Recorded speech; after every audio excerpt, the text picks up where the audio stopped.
82, 6 à 7. Dans le texte en hébreu, la Bible dit Ani amarti Elohim atem ou bene. J'avais dit, vous êtes tous des fils d'Elohim. Vous êtes tous des Elohim. Ani amarti Elohim atem ou bene. J'avais dit, vous êtes tous des Elohim, c'est-à-dire des dieux. Elohim kulökem. Tous des fils du Très-Haut. Et la Bible dit, Aken, que Adam, te monton, ou que Ahad. Mais cependant, vous mourrez comme des hommes. Ou que Ahad, Hassarim, Tipolo, vous tomberez comme un prince quelconque. Aucun croyant chrétien ne peut prendre possession des portes de sa vie s'il ne sait pas comment activer la divinité en lui. Vous comprenez? Le christianisme, lorsque nous acceptons le Seigneur Jésus-Christ comme notre Seigneur et Sauveur personnel, ça ne suffit pas. Ça ne suffit pas. C'est pour ça que vous verrez des gens qui lisent la Bible, mais leur vie ne change pas. Le christianisme est une science. La parole de Dieu est une science. Ça veut dire que la science, c'est quoi? Ça veut dire que c'est quelque chose qu'il faut apprendre à connaître et à maîtriser. Vous comprenez? La parole de Dieu, la Bible, pour que tu sois un chrétien efficace dans ta génération, un chrétien qui peut changer le monde, il faudrait que tu maîtrises la science de la parole de Jésus-Christ. Et pour maîtriser la parole, la science de la parole de Jésus-Christ, il faut qu'on te donne des enseignements qui vont t'ouvrir les portes de la compréhension des Saintes Écritures. Avec Jésus, tu peux marquer ta génération. Amen. Et je vous ai dit une chose hier. Toute personne qui ne croit pas en elle est vouée à l'échec. Vérité. Les personnes qui se plaignent ne réussissent pas. Les personnes qui pleurnichent ne réussissent pas. Vérité. Les personnes qui se découragent facilement ne réussissent pas. Les faibles ne réussissent pas. Le succès, c'est pour ceux qui prennent la décision d'avancer dans la vie malgré les vents, malgré les marées. Yes. Tu ne dois laisser que rien ne te stoppe. Ton corps ne doit pas être une barrière pour toi. Ta corpulence ne doit pas être une barrière pour toi. Non. Amen. Il y a quelque chose en toi. Ton succès n'est pas hors de toi. Ton succès est en toi. Il est en toi. Il est en toi. Tu dois commencer par croire en toi-même. Lorsque vous lisez la Bible dans Jean 14, verset 1, il dit que votre cœur ne se trouble point.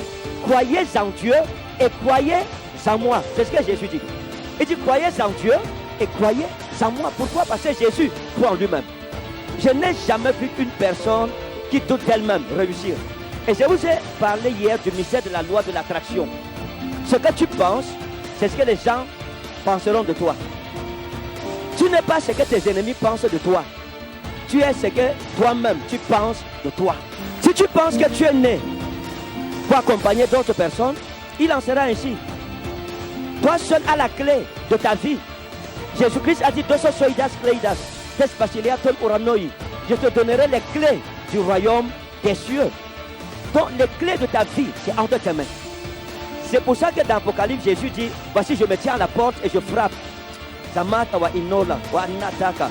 Si quelqu'un entend ma voix et ouvre, j'entrerai et je dînerai. Si quelqu'un entend ma voix et, comme pour dire que la clé de ta vie est entre tes mains. Tout ce que nous sommes, nous ne devons pas accuser Dieu. Ce que tu es, c'est ce que tu as choisi d'être. Chacun de nous est le résultat des choix de sa vie. Donc méfiez-vous du genre de choix que vous faites dans la vie.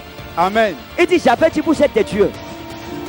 Si une personne se regarde comme un homme, tu te vois, asseyons s'il vous plaît, tu te regardes comme un humain, tu auras les problèmes des hommes. Vérité. Est-ce que vous comprenez? Tout dépend de la manière dont tu te vois toi-même. Lorsque tu te vois, qu'est-ce que tu vois? Quand tu regardes dans le miroir, qu'est-ce que tu vois? Chaque matin avant de sortir, mets-toi devant ton miroir. Yes. Prophétise. Tu dis Ekané, je prophétise. Tu seras grand. Yes. Tout ce que Dieu a dit à ton sujet arrivera. Amen. 1000 tomberont à ta gauche. Yes. 10 000 à ta droite, tu ne seras point atteint. Amen. Tu es né pour prier. Tu es une fille située au sommet d'une montagne. Tu prophétises sur toi-même. Tu te galvanises par la parole de Dieu. Tu confesses les promesses de Dieu pour ta vie. Quand tu sors le matin, même si tu n'as rien mangé, tu marches comme quelqu'un qui a mangé. Oh, le saumon. Oh. Il n'existe pas de problème. Le problème devient problème lorsque tu en fais un problème. La preuve, c'est que les problèmes qui peuvent te faire pleurer, d'autres personnes vivent avec ces problèmes comme s'ils n'avaient pas de problème. Souriez à la vie. Apprenez à sourire à la vie. Lorsque tu mets tes yeux, ton regard sur les défis de ta vie, sur les problèmes de ta vie, Yes. ton regard les rend plus puissants. Mais si tu détournes ton regard de tes problèmes pour mettre ton regard sur Jésus, tes problèmes deviennent petits. Amen. La Bible dit que lorsque Jésus-Christ était dans la barque et que Pierre l'a vu marcher sur les eaux, qu'est-ce que Pierre a demandé à Jésus? Seigneur, si c'est toi, ordonne que moi aussi je marche sur les eaux. Jésus lui a dit, viens. Qu'est-ce que Pierre a fait? La Bible dit qu'il s'est mis à marcher sur les eaux, n'est-ce pas? Et il regardait Jésus et il marchait sur les eaux. À un certain niveau, il a levé les yeux, il a enlevé les yeux de Jésus pour regarder les vagues. Et les vagues montaient, ça descendait. Quand il a dit comme ça, il a dit, Massa, la veille, si quelqu'un peut faire comme ça te noie, tu bois l'eau ici. Hein. Immédiatement, dès qu'il a fait ça, bam, les vagues ont commencé à l'enterrer. L'eau sur laquelle il marchait est devenue son tombeau. Et il a commencé à crier, se noyer, il a dit, Seigneur, sauve-moi. Yes. C'est une leçon forte. Ça montre deux personnalités. Ça montre la dualité de chaque chrétien. Un côté divin et un côté humain. Hein? Lorsque Pierre a manifesté sa divinité en regardant à Christ, il marchait sur les eaux. Mais quand il a enlevé les yeux sur Jésus pour regarder son problème, les problèmes ont commencé à l'écraser, n'est-ce pas? Il a commencé à se noyer. C'est une règle que nous devons maîtriser, chacun de nous. Lorsque ça ne va pas dans ta vie, au lieu de te plaindre de tes problèmes, mets ta confiance sur Jésus. Amen. Regarde à Jésus, tu seras plus fort que tes problèmes. Amen. C'est ça que la Bible dit, et déchargez-vous sur lui de tous vos soucis, car lui-même prend soin de vous. Lorsque tu mets ton regard sur Jésus, tu ne te rendras pas compte que tu es en train de traverser des moments difficiles. Mais si tu mets tes regards sur tes moments difficiles et tu te plains, tu te lamentes, Jésus-Christ a dit, qui d'entre vous, par ses soucis, peut rendre blanc ou noir un seul cheveu de sa tête? Si donc vous ne pouvez rien faire, gens de peu de foi, pourquoi doutez-vous? Pour marquer la divinité, marquer ta génération, tu dois être fort de caractère et fort de décision, fort de cœur et fort dans ta foi et ta détermination de marquer ta génération. La vie, je vous ai expliqué hier, c'est un champ de bataille. Il faut que tu dises dans ton cœur, moi je vais traverser les limites de ma famille. J'irai au-delà de ce que mes parents ont fait. Ce qui a stoppé mes frères ne me stoppera pas. Ce qui a arrêté mes soeurs ne m'arrêtera pas. Moi je ferai la différence et tu fixes le regard sur Jésus. Et tu n'acceptes plus être découragé par quoi que ce soit. Il y aura toujours des choses qui viendront pour te décourager. Tu vas rester, tu réfléchis. Oh, une belle fille comme ça, comme moi. Oh, regardez, le temps est venu. Oh mon Dieu, le temps est venu où tu dois te lever. Yes. Ne méprise pas les jours de faibles commencements. Hey. Le temps est venu. Mais il faut que tu ailles braiser le maïs en route. Prends le maïs, Yes. assois-toi en route. Hey. Dis à Dieu, voici ma sémence. Yes. Comme je braise ce maïs. Yes. Seigneur, fraye-moi le chemin jusqu'au sommet. Yes. Bénis mon activité. Yes. Tu peux quitter du maïs là, tu Hey. bâtis des immeubles. Yes. Jesus.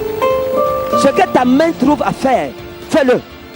Ne reste pas sur place. Le christianisme, ce n'est pas la paresse. Vérité. Le christianisme, ce n'est pas la sorcellerie. Lorsque la Bible dit que Dieu va bénir l'œuvre de nos mains, ça veut dire qu'il faut travailler. Yes. Tu dois travailler. Il faut trouver n'importe quoi pour faire. N'aie pas honte de commencer où Dieu te montre de commencer. Ne dis pas qu'une belle fille comme moi. Oh, asseyons-nous s'il vous plaît. Ne dis pas non, moi c'est une belle fille comme ça. Tu me demandes d'aller braiser le maïs. Regardez, lorsque la Bible dit que c'est la bénédiction de l'Éternel qui enrichit, elle n'est subie d'aucun chagrin. Ça ne veut pas dire que tu vas prier et l'argent va descendre du ciel. Et ça va tomber, les sacs vont tomber, boum, tu verras, c'est les 10 000. Puis Seigneur envoie l'autre. Tu pries avec Seigneur. Seigneur agit, Seigneur déchire le ciel, ouvre les yeux, l'autre ça tombe, boum. Tu dis mec, avec tu regardes, oui Seigneur, fais-le encore, Seigneur. Ajoute un peu. Non! Il faut travailler. Il faut que tu retrousses tes manches. Je ne peux jamais me faire passer pour ce que je ne suis pas. Yes. Ne te fais jamais passer pour ce que tu n'es pas. Non, sois fier de l'homme ou de la femme que tu es. Accepte-toi tel que tu es. Quelqu'un qui ne s'accepte pas ne peut pas marquer sa génération. Tu ne peux pas.